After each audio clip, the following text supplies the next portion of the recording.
답답할 땐 언제나 돈 파는 가게. 안녕하세요. 돈 파는 가게 대표사원 김강주입니다. 지난달이었죠. 아르헨티나가 마침내 9번째 국가부도를 선언했습니다. 5월 22일 현지 시간이었습니다. 그 날짜에 지급하기로 했던 원화로 약 6,240억 원 지불 결제에 실패했습니다. 원래 그것도 기한은 4월 22일이었는데 한 달간 유예를 해주었죠. 채권 국가에서. 그럼에도 불구하고 결제에 실패하면서 9번째 국가부도 오명을 썼습니다. 아르헨티나는 전 세계적으로 국가부도의 단골국입니다. 참 수치스럽죠. 1816년 독립한 이후 이번까지 9번째 국가부도 디폴트인데요.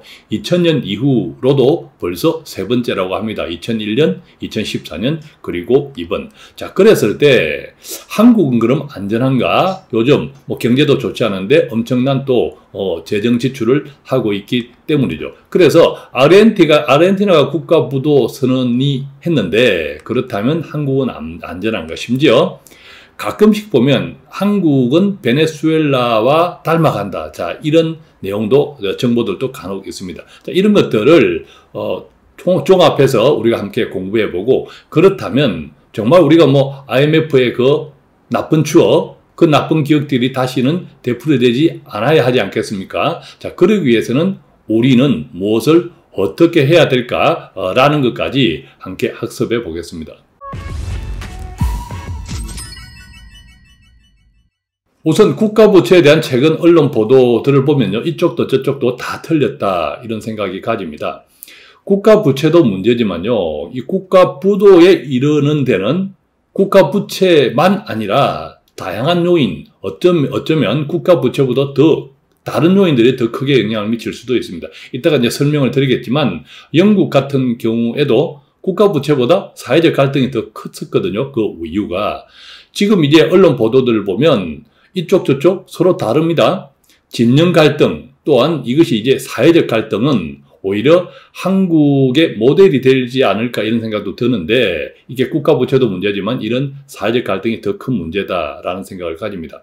예를 들면 어느 한쪽에서는 이 국가부채에 대한 걱정은 하면서도 많은 돈을 쏟아부어서 GDP, 국가 성장을 높이면 괜찮지 않을까? 이런 논지로 이야기하는 반면 또 한쪽에서는 최근에 이제 전 세계적인 부채 급증 현상, 한국뿐만 아닙니다. 무시하고 마치 이 한국만 이러는 것처럼 불안만 조장하는 경우도 있습니다. 어쨌든 이 같은 진영 갈등으로 인해서 국민들이 제대로 된 이렇게 균형적인 균형을 가지는 것도 상당히 방해하고 있다라는 겁니다. 우선 국가의 재정 건전성, 우리가 국가 부채와 결합되어서 이 재정 건전성의 공통점 3가지를 함께 조금 이제 짚어보면요. 국가 부채는 해마다 늘어납니다. 이것은 선진국뿐만 아니라 신흥국도 마찬가지인데 GDP 대비 부채 비율은 낮아질 수 있지만 예를 들면 경제가 계속 성장하면 그 경제 성장한 GDP, 국가의 총 자산에 비하면 부채가 늘어나도 비율은 낮아질 수 있죠. 이 경우는 좀 이제 선진국보다는 신흥국. 왜냐하면 경제 성장률이 높기 때문에 상대적으로 신흥국에나 가능한 일인데 이 선진국에는 거의 불가능합니다. 저성장이죠. 부채는 크게 늘어납니다. 왜냐하면 복지비용, 노령화, 또 복지비용들이 크게 늘어나기 때문이죠. 그래서 이제 국가 부채의 공통점 첫 번째는 해마다 늘어난다는 겁니다. 한국도 해마다 늘어가는 국가에 이제 편입이 되어 있습니다. 두 번째는요, 당연히 세금은 오릅니다. 선진국의 세금 수준, 우리가 다 알고 있지 않습니까? 그죠? 유럽의 세금 수준에 비하면 아직은 우리는 턱없이 상대적으로 적습니다. 국가 부채가 늘어난다는 것은 그것은 누가 갚아야 되는데 누가 갚겠습니까? 결국 이제 국민들이죠. 어떻게? 세금으로. 그러니까 당연히 세금이 오를 수밖에 없는 거죠. 자, 세 번째 특징은요. 과거 세대의 부채를 현재 세대가 갚습니다. 우리가 지금 국가 부채를 이야기하면서 미래 세대에 짐이 된다, 부담이 된다 이런 이야기를 하는데 이게 당연한 현상입니다. 즉 지금 우리는 과거 세대의 부채를 지금 우리가 갖고 있는 거고 또 지금의 부채는 미래 세대가 갚습니다. 왜냐하면요. 이 교육이나 출산, 주택정책 등 즉 미래 세대에 관련된 여러 가지 각종 사회 인프라도 지금의 국가 재정으로 이제 지출하고 있기 때문이죠. 특히 뭐 저출산 문제를 해결하기 위한 엄청난 돈이 집행되고 있습니다. 이 정부뿐만 아니라 뭐 10년 전에 거슬 올라가도 지속적으로 계속 저출산에 대한 정책들이 재정이 계속 이제 더 증가하면서 집행되고 있는데, 그것에 비하면 저출산 문제가 참 개선이 안 되고 있는 것도 문제이기는 합니다. 관건은요, 지금 세대의 부채를 미래 세대에 떠넘긴다, 이런 관점이 아니라 이것은 당연한 것이고, 문제는 정말 더 능력 있는 미래 세대, 지금의 미래 세대를, 앞으로의 미래 세대를 더 능력 있는 미래 세대로 만들 수 있느냐, 이 사회가 그들을 더 실력자로 만들 수 있느냐라는 것이 이제 관건이다라는 거죠. 자, 국가 부채 비율 건장 수준을 한번 보겠습니다. 뭐 국가 부채 비율 건장 수준은 IMF, 우리가 IMF 하면 참 안 좋은 기억이 있죠. IMF가 신흥국에 근고한 국가 채무 비율 수준은 40%입니다. GDP 대비. 우리나라는 뭐 약간의 신흥국에 걸쳐 있습니다만 대체적으로는 일단 선진국으로 이해하는 것이 맞습니다. 어쨌든 이제 IMF가 신흥국에 근고한 국가 채무 비율 수준은 40%다. 이 45%는 또 뭐냐면 박근혜 정부 때 추진한 재정 건전화 특별법에 제시된 상한선이 45%입니다. 박근혜 정부 때 추진했으니까 뭐 5년이 넘었죠. 자, 그때 45%를 상한선으로 제시해뒀다, 한국. 그 다음에 60%는 IMF가 선진국에 근고한 수준입니다. 즉, OECD, 자, 선진국 클럽, OECD의 재정 건전성 기준이 바로 60%라는 거죠. 그렇다면, 현재 한국은 어느 정도를 가이드라인을 잡아야 할까? 뭐, 신흥국이라고도 할 수 없고, 또 완전한 선진국이라고도 할 수 없으니까, 약 한 50% 정도. 또 이제 앞서 살펴보았지만 국가 부채는 계속 늘어나는 공통점이 있습니다. 어느 나라도 마찬가지입니다. 따라서 이 박근혜 정부 때 이제 재정 건전화 특별법에 제시된 상한선은 결국 계속 이제 높아져 갈 수밖에 없는데, 자, 이것들을 종합해 볼 때 현재 시점에서의 한국의 이 재정 건전성, 국가 부채 비율 건장 수준은 약 한 50%가 되지 않을까라는 거죠. 중요한 것은요, 이 50%가 이게 초과하면 큰일 난다라는 것은 아닙니다. 초과하면 망한다. 또 뭐 50%를 초과하면 외국인 투자자가 탈출한다. 이것은 너무 단순한 논리입니다. 자, 그렇게 따질 때 뭐 지금 OECD 재정 건전성 수준 평균 100% 이상입니다. 그죠? 많은 유럽의 나라들은 뭐 100%를 다 초과해 있습니다. 자, 일본은 또 엄청난 부채 비율을 가지고 있죠. 물론 이제 일본은 기축통화 또 그 자체에서 채권, 그 자체 국민들이 일본 국채를 다 소화하고 있다. 그렇지만 그렇다고 해서 계속 또 미국하고는 형편이 다르죠.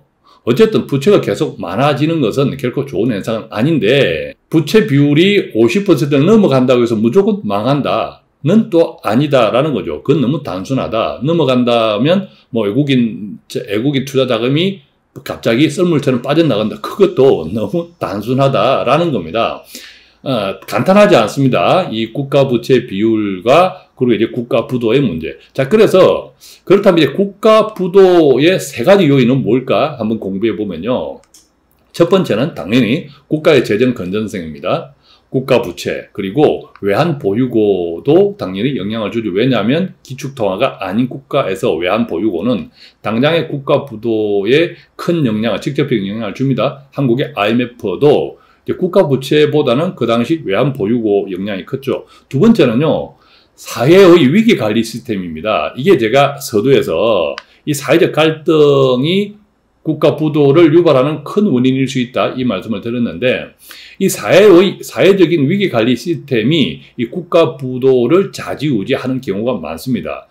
예컨대 이것들을 구성하는 것들을 보면 민주화, 그리고 투명성, 유연성 등등이 사회 위기 관리 시스템을 잘 이제 구성하고 있습니다. 이번에 우리가 이제 뭐 코로나 때문에 전 세계적으로 모범 방역 국가다라고 이제 일컬어진 이유, 대한민국의 민주화, 그리고 투명성, 유연성, 자, 이런 것들이 다른 국가들에 비해서 상대적으로 우수하게 작동한 결과가 아닌가 생각합니다.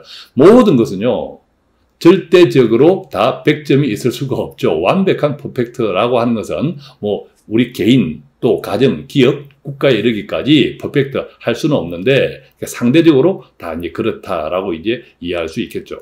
세 번째 국가부도의 세 가지 요인 가운데 세 번째는요, 산업 포트폴리오입니다.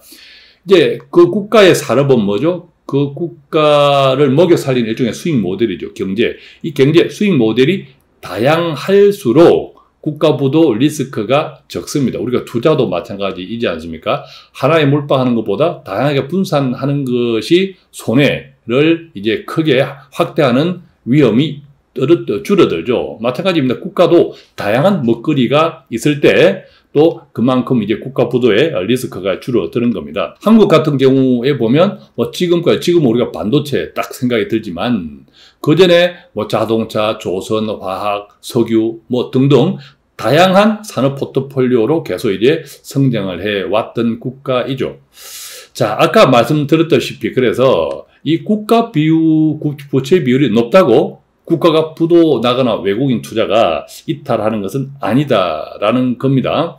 자, 그렇다면 이 외국인 투자 이탈 또 국가 부도는 어떤 영향을 받을까요? 우선 국가 부도는 조금 전에 말씀드린 이 세 가지 영향을 받습니다. 그렇다고 이 세 가지가 모두 다 이루어져야 동심 충족되어야 국가부도 이것 아니고 이 중에 어느 한 가지만 충족되어도 그 순간 국가부도가 생길 수 있습니다. 앞서 아르헨티나 같은 경우에는 자, 첫 번째 국가의 재정 건전성도 이제 나빠졌고요. 또 사회 위기 관리 시스템도 아주 제대로 안 되어 있고 또 이 산업 포트폴리오 아르헨티나 같으면 어떤 산업이 생각납니까? 별로 생각나는 산업이 없죠. 기본적으로 아르헨티나의 국부 경제 자체 펀더멘탈이라고 하죠. 그 자체가 좋지 않습니다. 그래서 아르헨티나의 국가부도는 1, 2, 3를 다 충족해서 발생한 건데 자, 그렇다고 이제 이따가 이제 살펴보겠지만 모든 나라의 국가 부도가 이 세 가지를 다 충족해서 나타나는 것이 아니라 그 중에 한 가지만 잘못되어도 국가 부도가 생길 수 있습니다. 또 이 외국인 투자는 무조건 이제 뭐 국가 부채가 많다고 다 이탈하는 것이 아니라 그렇다면 뭐 다 우리나라도 국가 부채 비율이 엄청 뭐 2배, 3배 높은 나라들은 외국인 투자가 아예 없겠죠. 그렇지 않다 이 말이죠. 오히려 관건은 외국인 투자의 관건은 그 나라의 투자 매력 그리고 상환 능력입니다. 자, 최근에 한국의 이 투자자들이 외국 주식은 팔고 많이 떠났습니다. 많이 뭐 올해 들어서 많이 팔았죠. 외국인 투자자들이 이게 달러랑 또 원화의 차이, 약세 이것도 영향을 주었고 또 이제 전 세계적인 경제 불안으로 인해서 특히 이제 신흥국에 대한 리스크가 커지니까 그런 영향도 주었고 또 반대로 채권은 한국 국채는 외국인 투자자들이 아주 선호하면서 다른 신흥국, 세계 모든 나라에 유일하게 한국 국채는 계속 사들였죠. 외국인들이 투자했죠. 왜냐하면 매력이 있기 때문입니다. 경제 펀더멘탈을 좋다고 본 거고 아직까지는. 그리고 또 이자가 플러스니까 다른 유럽이나 다른 나라들은 마이너스인데 그래서 계속 이제 한국 국채를 외국인들이 투자했습니다. 자, 이런 것들이 결국 투자 매력과 상환 능력의 문제이지 단순하게 뭐 부채가 50% 넘었다. 자, 이런 문제는 아니다라는 거죠. 이 부분을 정리해 보면 그래서 국가 부도는 언제든 발생할 수 있습니다. 예를 들면 뭐 올해만 하더라도 아르헨티나만 국가 부도가 난 것이 아니라 레바논도 3월 9일 국가 부도를 선언했습니다. 그 당시 만기 도래한 12억 달러 원화로 약 1조 4천억 원 규모의 유로본드, 즉 유럽에서 빌려온 돈, 그 상환유예를 이게 선언했죠. 뭐 못 갚겠다 하는 것 자체가 국가 부도입니다. 그리고 우리가 잘 모르고 있는 분들 많은데 영국도 한때 해가 지지 않은 대영 제국, 영국도 1976년도 국가 부도를 선언했습니다. 그래서 IMF에 구제 금융을 신청했죠. 자, 이 영국의 국가 부도는 뭐 짧게 말씀드리면 사회적 갈등이 극심해서 아까 이제 세 가지 국가 부도의 세 가지 요인, 첫 번째 재정 건전성, 두 번째는 사회적 위기 관리 시스템, 또 세 번째는 산업 포트폴리오인데 영국은 첫 번째, 세 번째보다는 두 번째 사회적 갈등이 엄청나게 첨예하게 치솟으면서 국가 부도로 이어졌다. 자, 이렇게 정리해 볼 수 있겠고요. 그 외에도 뭐 브라질, 그리스, 베네수엘라 뭐 등등 1998년 한국도 안타깝게도 국가 부도 이렇게 경험이 있었죠. 자, 이 같은 역대 국가 부도 국가들의 특징을 한번 볼까요? 첫 번째, 재정 건전성 국가 부채. 그게 너무 많았거나 또는 외환 보유고가 바닥이었거나 뭐 이런 경우였습니다. 자, 재정 건전성이 괜찮아도요, 외환 보유고가 바닥이 나면 국가 부도가 납니다. 한국의 경우가 그랬죠. 한국은 IMF 당시에 뭐 재정 건전성 국가 부채 비율로 치면 뭐 아주 양호했습니다. 그렇지만 금융시장의 이제 급한 개방으로 인해서 사실 이제 헤지펀드에 휘말리면서 휩쓸리면서 외환 보유고가 바닥이 났고, 한국의 국가부도는 국가부채가 아니라 그 당시 1998년도 외환 보유고 바닥이 큰 원인이었다. 자, 두 번째, 사회적 위기관리 시스템 부재를 보면 이게 결과적으로 아까 이제 민주화, 투명성, 또 유연성 이런 등등을 이야기 드렸는데, 반대로 위기관리 시스템이 없다라고 하는 것은 독재, 그리고 부패, 그 다음에 정치 불안 등이죠. 뭐 베네수엘라가 대표적입니다. 이따가 한국과 비교해 보면서 설명을 드리겠지만 브라질도 마찬가지, 아르헨티나 이런 등등의 나라들은 정치 불안이 극심했죠. 또 이제 사회적 갈등과 정치 불안이 같이 결합되어서 국가 부도를 맞이했던 나라는 또 영국이다, 이렇게 이제 생각해 볼 수 있겠고, 세 번째, 편중된 산업, 즉 산업 포트폴리오가 다양하지 못하고 먹거리, 수익 모델이 다양하지 못하고 어느 한쪽에 편중되어 있을 때 그 산업이 꼬꾸라지면 같이 망해버린 거죠. 다른 대안이 없으니까. 베네수엘라는 오직 석유밖에 없었습니다. 오직 석유. 국가 재정의 95% 이상이 베네수엘라는 오직 석유. 그러니까 석유 가격이 아주 좋았을 때, 우리가 80년대였죠. 뭐 고육고로 인해서 엄청난 한국 경제 3고, 그죠? 3고 불황을 겪을 때 반대로 뒤집으면 그때 석유값이 엄청 비쌌을 때, 그때는 베네수엘라가 좋았는데 오직 석유만 있어도, 석유값이 지금처럼 뭐 곤두박질 치면 바로 망하죠. 왜? 석유밖에 없으니까 그렇습니다.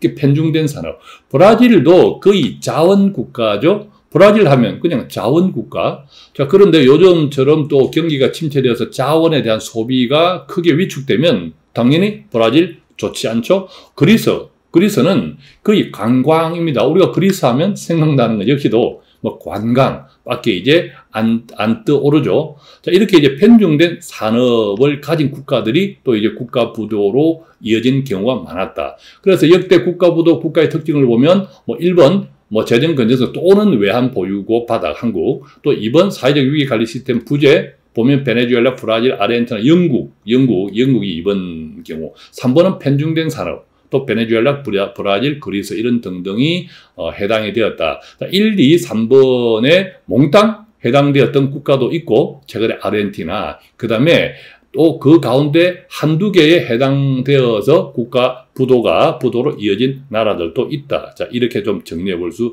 있겠고요. 자, 여기서 한국과 베네수엘라를 한번 비교해 보겠습니다. 가끔씩 이대로 가면 한국, 베네수엘라 된다, 이런 아주 두려운, 공포스러운 또 정보들도 있기 때문에 한번 정리해 드리려고 합니다. 조금 전에 이 국가 부도의 세 가지 또 원인, 또 역대 국가 부도 국가들의 공통점 등등으로 이제 같이 한번 공부해 봤지만, 자, 한국과 베네수엘라를 비교해 보면요, 베네수엘라는 엄청난, 첫 번째, 과다한 복지 지출이 영향이 컸습니다. 보통 이제 베네수엘라의 이제 국가 부도를 한 5가지 요인 정도로 제가 한번 정리해 보았는데, 첫 번째는 과다한 복지 지출이다. 얼마나 엄청났냐 하면, 차베스가 집권하는 기간 한 14년 동안 무상 복지에 쓴 돈이 무려 1200조 원 원화로입니다. 자, 1200조 원, 지금도 엄청난데, 차베스 집권 기간이 지금부터 한 20년 전부터 시작했으니까, 그 기간 동안에 우리가 이제 돈 가치를 따져보면 지금도 1200조 원이 엄청난데, 그때는 또 얼마나 엄청났겠습니까?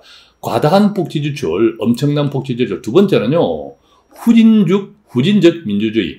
자, 이 차베스는 원래 군부 쿠데타 출신입니다. 군부 쿠데타에 실패했죠. 실패하고 감옥에 살다가 나왔습니다. 그런 사람이 출소 후에 대통령이 당선될 수 있는 이런 나라가 그 당시에 베네수엘라입니다. 후진적 민주주의. 지금도 그 수준을 크게 벗어나지 못하고 있습니다. 반면 한국은 어떻습니까? 자, 이 차베스와 같은 사람이 지금 대통령이 될 수 있는 나라입니까? 전혀 그렇지 않죠. 자, 세 번째는요.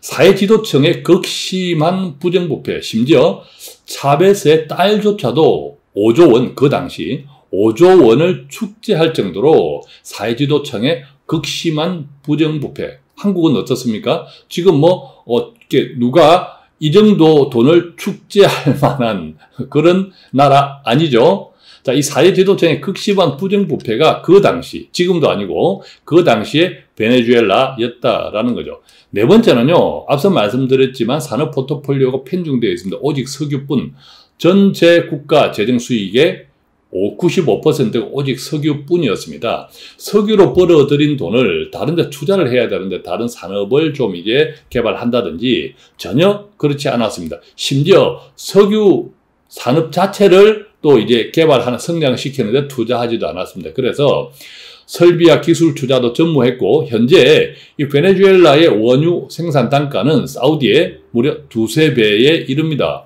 자, 그러니까 오직 석유뿐이었는데 그나마 번 돈도 석유의 설비 기술 투자도 안 했다. 그럴 정도로 정말 아무 생각이 없었다라는 거죠. 마지막 다섯 번째는요. 심지어 민간 기업에 대한 재산 몰수를 아주 광범위하게 적극적으로 했습니다. 극단적 국유화. 자, 이것도 한국과 비교해 볼까요? 한국은 민간 기업 재산 몰수 없죠? 예, 그리고 사기업의 국유화 없죠? 오히려 이제 공기업의 사기업화를 이제 민간기업화를 추진하고 있죠. 아까 이제 네 번째도 우리가 베네수엘라 오직 석유뿐이라고 했지만 한국은 어떻습니까? 지금 반도체를 추구해서 다양한 IT, 의료바이오 등등으로 해서 엄청난 기존 조선 자동차 화학 등등의 또 산업을 기반으로 해서 같이 포트폴리오가 어우러져 있다. 그래서 이대로 가면 한국이 베네수엘라에 대한 이것은 전혀 논리가 맞지 않는 상황이다. 자, 이 부분 조금 이제 이해하시면 좋겠고요. 참고로 98년도 한국의 국가부도 이것도 좀 짚고 넘어가면 앞서 말씀드렸듯이 국가의 부채가 많아서가 아니라 GDP 대비 그 당시 국가 부채는 15.3%에 불과했습니다. 이것 때문에 이제 망할 일은 없었죠. 반대로 다양한 산업 포트폴리오 망하기는 했지만 그 망한 국가에 참 어울리지 않게 자동차, 조선, 정유, 화학 등의 다양한 산업 포트폴리오를 가지고 있었고요. 결과적으로 망한 이유는 뭡니까? 딱 하나, 금융 시스템이 붕괴되면서 외환 보유고가 당진했고, 그래서 우리가 외환 위기라고 하는데, 또 그럴 수밖에 없었던 또 다른 배경은 기업들의 문어발 확장, 재벌, 문어발 확장으로 기업들의 이런 부채 비율이 엄청 낮죠. 1000% 이상이 되는 경우도 많았고, 지금은 IMF 이후로 기업들이 굉장하게 이제 다이어트 되면서 200%를 넘어가면 큰일 난다라는 정서들이 보편화되어 있을 정도니까, 1998년 한국의 국가 부도를 우리가 부채가 많았다, 등등으로 이제 잘못 오해하지는 말아야 한다. 정말 이제 국가 부도의 세 가지 요인 가운데 98년도에도 잘했으면 우리가 금융 시스템만 조금 이제 조심스럽게 개방했다면 그런 문제는 저는 없었으리라고 생각을 합니다. 자, 그래서 2020년 한국을 보겠습니다. 자, 2020년 한국. 저는 아직은 괜찮다라고 보는 거죠. 왜냐하면 GDP 대비 국가 부채 46%. 자, 이것은 원래 여러 가지 이제 재정 부양들을 다 감안할 때 GDP 대비 국가 부채 46%. 굉장히 한 해에 빨리 올라간 거죠. 어쨌든 이제 그럴 수밖에 없는 현실. 기축통화국만큼 할 수는 없겠지만 그래도 수많은 기업들 또 대기업을 비롯해서 엉망이니까 당연히 도와주지 않으면 그냥 국가 경제가 거들날 형편이니까 할 수 있는 범위 내에서 최대한 일단 써야겠죠. GDP 대비 국가 부채 46%는 올해 또 아까 이제 우리가 가이드라인을 좀 보았지만 지금 현재 수준에서의 한국의 가이드라인 50%라고 보면 조금 이제 여유가 있는 편. 또 이제 외환 보유고도 통화 서합핀까지 감안하면 여유가 있는 편. 그래서 2020년 한국의 이 국가 부도 리스크 아직은 괜찮다. 재정적인 측면, 첫 번째 재정적인 측면. 또 두 번째 사회적 위기 관리 시스템 1등급이죠. 민주화, 투명성, 유연성, 이것은 코로나 대응으로 상대적으로 참 좋은 나라다라고 이제 증명이 된 거고, 실제로 이제 무디스나 S&P 등 국가 신용 평가하는 세계적인 신용 평가사들도 한국의 국가 신용 등급을 코로나에도 불구하고 1등급 수준으로 그대로 이제 유지하고 있다. 이것이 이제 객관적인 지표들이다라는 거죠. 또 세 번째, 다양한 산업 포트폴리오. 우리가 알고 있는 것처럼 지금 이제 반도체, IT, 전기차, 배터리뿐만 아니라 기존 산업, 자동차, 조선, 정유, 화학이 비록 지금은 코로나 때문에 힘들지만 여전히 잘 이제 이렇게 포트폴리오를, 산업 포트폴리오를 구성하고 있다라는 거죠. 다만 저는 앞으로 한 10년 후 2030년에 한국은 어떨까 상당히 좀 걱정이 되죠. 왜냐하면 최고 속도의 저출산 문제가 있습니다. 그죠? 또 최고 속도의 고령화 문제가 있습니다. 거기다가 성장이 지체되거나 우리 이른바 저성장이 결합되면 10년 후 2030년 한국은 상당히 걱정스러운 부분이 있다는 거죠. 세 가지로 한번 또 따져볼까요? 첫 번째, 국가부채 GDP 대비. 자, GDP 대비 국가부채는 아까 서두에 말씀드린 대로 계속 높아집니다. 어느 나라 할 것 없이 선진국은 특히. 증가는 확실한데, 증가되는 건 확실한데 상환 능력은 불확실하다라는 거죠. 왜? 저성장 때문에 그렇습니다. 두 번째, 미래의 산업 포트폴리오. 미래의 산업 포트폴리오에서 보면 결국 이제 뒤처진 4차 산업이 핵심인데 4차 산업 부분에 조금 뒤처졌죠. AI, 언택산업, 친환경 에너지, 원격 진로 등등. 그래서 과감한 규제 철폐 그리고 또 투자가 관건이 아닐까 이런 생각도 좀 해보고요. 세 번째, 이 사회적 위기 관리 시스템인데 우리가 민주화, 투명성, 유연성. 결과적으로 이제 대한민국의 앞으로는 이 성장이 제대로 되지 않으면 고용과 소득 분배를 둘러싼 사회적 갈등이 크게 증가할 개연성이 높다라고 저는 생각을 합니다. 특히 또 이제 4차 산업은 고용이 축소되는 성장이죠. 자, 고용이 축소되는 성장이 4차 산업인데 그것에 또 저성장까지 맞물리면 아마 이제 고용과 소득 분배를 둘러싼 사회적 갈등은 크게 증가할 수밖에 없다. 따라서 관건은 정말 성장이다. 자, 이런 생각도 해봅니다. 그래서 이제 지금은 괜찮아 보이지만 10년 후 2030년에 한국은 정말 그 기본 베이스에서 저출산 고령화가 크게 자리 잡고 있습니다. 또 어떤 언론에 보면 2011년부터 한국의 국가 부채 비율이 계속 높아왔다라고 하는데 2011년이면 언제죠? 이명박 정부 그리고 이제 그 이후 박근혜 정부 지금 이제 문재인 정부 2011년부터 계속 국가 부채가 높아졌다고 하는데 예를 들면 2011년 이명박 정부 때는 4대강이라는 엄청난 재정 부양이 있었던 반면 박근혜 정부 때는 그닥 두드러지게 기억되는 건 없는데도 불구하고 국가 부채 비율이 계속 증가했다는 요인은 바로 기본적으로 우리나라의 저출산 고령화가 자리 잡고 있기 때문입니다. 고령화, 특히 이제 문제도 지금 이 방송 들으시는 분들 가운데서도 또 은퇴하신 분들도 많으실 건데 대부분 이제 은퇴하시는 분들에 대한 이 재정 지원, 돈이 필요 없는 또 부유한 은퇴자도 있지만 그렇지 못한 또 대다수 많은 은퇴자분들도 있단 말이죠. 장수하니까 국가에서 재정이 계속 이제 크게 증가하고 있다. 계속 늘어납니다. 이것이 이제 저성장하고 맞물리면 10년 후 2030년에 한국은 그런 부분에서 걱정이 된다라는 거죠. 자, 아르헨티나 국가부도를 선언했습니다. 한국은 안전한 거 우리가 여기에서 이야기를 시작했죠. 저는 정치적 편향성이 아닌 균형 있는 관점 그리고 건전한 여론 행성이 매우 중요하다고 생각합니다. 왜냐하면 앞으로 한국의 국가부도가 있다면 만약 이것은 영국식 모델 가능성이 높다고 생각하기 때문이죠. 바로 고용과 분배로 인한 이제 사회적 갈등이 첨예하게 대립되면서 영국식 모델로 우리가 국가부도 리스크가 높아질 수 있다라는 거죠. 자, 이것을 우리가 해결하기 위한 우리의 노력, 중요 과제 몇 가지를 보면요. 한 5가지를 제가 정리해 보았는데 첫 번째, 정치가 중요하겠죠. 고도의 정치력, 국민 통합, 노사합 이런 고도의 정치력을 정말 나이스하게 세련되게 좀 가져가야 되지 않을까. 자, 이것은 제 영역이 아니니까 이 정도 하고. 그 다음에 두 번째, 이쪽 저쪽이 아닌 균형 있는 언론이 참 중요합니다. 출발할 때 말씀드렸지만 이쪽은 이렇게 이야기하고 저쪽은 저렇게 이야기하니까 세 번째, 그것들을 바라보는 국민들이 균형 있는 시각을 가지기 힘듭니다. 이쪽에 익숙한 사람들은 이쪽 정보만 듣고 저쪽에 익숙한 사람들은 저쪽 정보만 듣죠. 그래서 누누이 말씀드리지만 양쪽을 조금 의식적으로 양쪽을 조금 이제 고루 보시라 이런 말씀 좀 드립니다. 이것이 또한 나의 재정을 건강하게 지켜나가는데도 도움이 됩니다. 어느 한쪽만 쏠려 있으면 너무 낙관, 또 어느 한쪽만 쏠려 있으면 너무 불안해서 내 재정의 포트폴리오를 건강하게 가져가지 못하는 그런 경우가 생길 수 있다라는 거죠.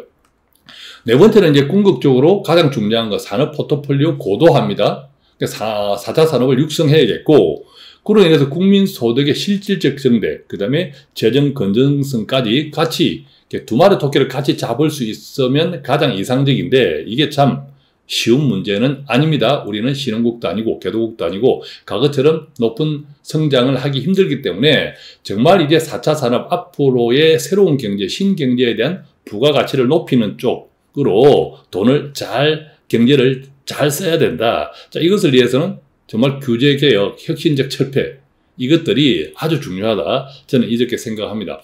또한 이제 사회적 갈등을 완화하기 위한 또 다른 장치, 경제적 위화감을 축소해야겠죠. 이것은 이제 부동산 정책도 굉장히 중요한데, 또 반대로 조금 더 세밀한 정세 정책도 필요하지 않을까 싶습니다. 예를 들면 부동산 같은 경우에도 오랫동안 살고 오로지 연금만 가지고 생활하는 사람들에게 세금이 많아지는 문제. 물론 또 어떤 정부의 모든 정책과 법이 소수의 개인을 위해서 또 계속 오랫동안 맞춰져 있을 수는 없기 때문에 그런 분들도 좀 이제 집을 좀 다운사이징 한다든지 해서 세금을 절세할 수 있는 지혜를 가지겠지만 그 과도기가 또 있다라는 거죠. 자, 그런 좀 세밀한 정세 정책, 결과적으로 이제 경제적 위화감을 축소하는 이런 과제도 있지 않을까 생각합니다. 자, 오늘은 이렇게 해서 아르헨티나 국가부도 한국은 안전한가 이 부분을 좀 같이 공부해 보았습니다. 좀 도움이 되셨나요? 돈파리 가격 오늘도 조금이라도 도움되는 정보를 배달해 드리기 위해서 최선을 다하고 있습니다. 구독하시거나 다른 좋은 분들께 공유해 주시면 더욱 감사드립니다. 간단한 문의는 02-536-0153 또는 카톡 플러스 친구 1대1 채팅창 통해서 문의해 주시면 아는 범위 내에 성실히 답해 드리겠습니다. 고맙습니다.